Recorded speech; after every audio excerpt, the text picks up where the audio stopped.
Okay, so thank you for viewing again. It's been a long time since we've been here. We're going to be looking at Keri Waza, fundamentals, and looking at the different ways to actually do some keris. And helping me here today is Sensei Kerry Moore. Thank you. Two big influences in my karate training is one with Takamizawa Sensei and obviously Sensei Shiomitsu. So with Takamizawa, it was a thank you very much to him because he was very safety conscious. He didn't like us to lock our knees out because of the jarring. Yes, I have got a bit of arthritis, but apart from that, my knees are still okay.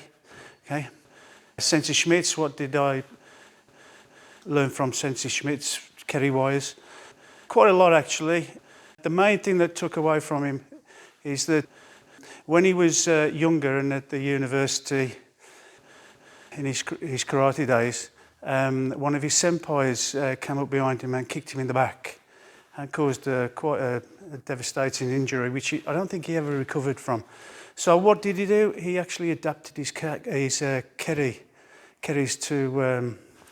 to compensate. And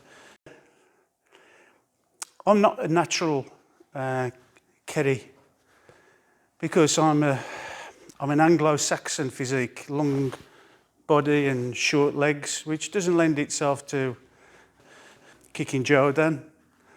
So, and while we're on the subject of kicking Jodan, when I first started, we never used to kick Jodan. It was lower the better. If you can kick him in the abdomen, everything was superb. And then it was only until all the Bruce Lee and the Kung Fu films started to come around that people started doing kicking Jodan. So I really struggled with that, I have to admit. So, and funnily enough, after training one of the days, I did actually have a discussion with Takamizawa about it. And he said exactly the same thing when they came over to England back in the 60s. Didn't really kick Jodan. And the only thing that prompted them to do that was they were competing against boxing clubs up north, South Wales, Midlands. So they started doing jumping kicks and kicking Jodan. So really 70s and that sort of introduced the kicking Jodan. But in Japan, it wasn't really introduced until maybe the late 70s. Also with Sensei Shiomitsu, that fortitude of doing his marshigiri, I think it was 1,000 times a day. I'm sure it was exaggerated, the figure that he practiced, but you know, he really tried, and at the end he actually published the book Dynamic Kicking, so he must have done something right. So he adapted, and I'm not a natural kicker, so I have to adapt. And that's really the story of your karate if you're training. Some things you might find difficult to do. It might be a junzuki, it might be a particular kata, it might be a particular kick. But just as long as you try and you adapt it, especially when you get older, try and work with your body, not against it. That's not good for anybody. And it shows in your technique if you're struggling. If you work with your body, that's good. When you're teaching keris, Keri Waza, then try and be aware of the terminology. The general word for kicking, and Takamizawa Sensei didn't like us to use the word kick, right? It's keri. Try not to use the word geri by itself, because in Japan, it's not a very nice word, just using the word geri. It actually means that you're, okay, it means diarrhea. So try not to use the word geri by itself, all right? And then kete. So if you're talking about geris, don't use the word geri, use keri. Yeah? If you're using the word geri, you must put a word in front of it, like my geri or marshi geri, not mawashi geri. Got told off several times for that. It's mashigeri. That's the way you're supposed to pronounce it, mashigeri. Sokoto geri, ashiro geri.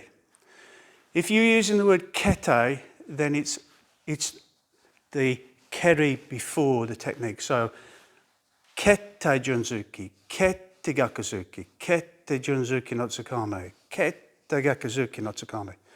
So try and use those terminologies, and please try not to use geri by itself. It's important that you understand that you need to tense your foot or put your foot in a correct position. It's like punching with an open hand. You really have to know how to clench your fist. So similar sort of things happens with your feet. So ball of the foot, which is a common technique, it's like Sikan for this. So yeah, koshi, ball of the foot. Yeah, sokoto, knife edge of the foot. Yeah, hansoku, top edge, mainly for your mashigeri. Yeah, and then kakuto, heel, for yushiro-geri.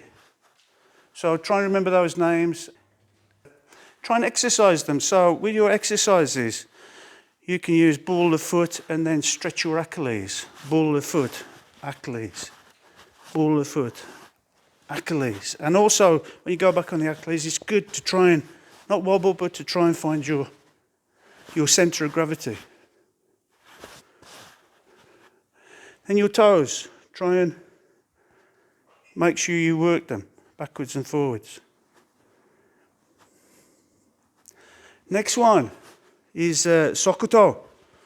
So raising the ball of the large toe and pushing down, then changing. Ich, ni, sa, shi, oh, right. Try not to do them with your knees. Just your knees will move, but try and keep it to the minimum. Then when you get good at that, just change the one. Then swap again. This is pretty good when you are, good practice for when you're doing something else. Maybe at work, you're sitting there, you're reading, maybe you're watching a film or something, then, take your shoes off and just practice.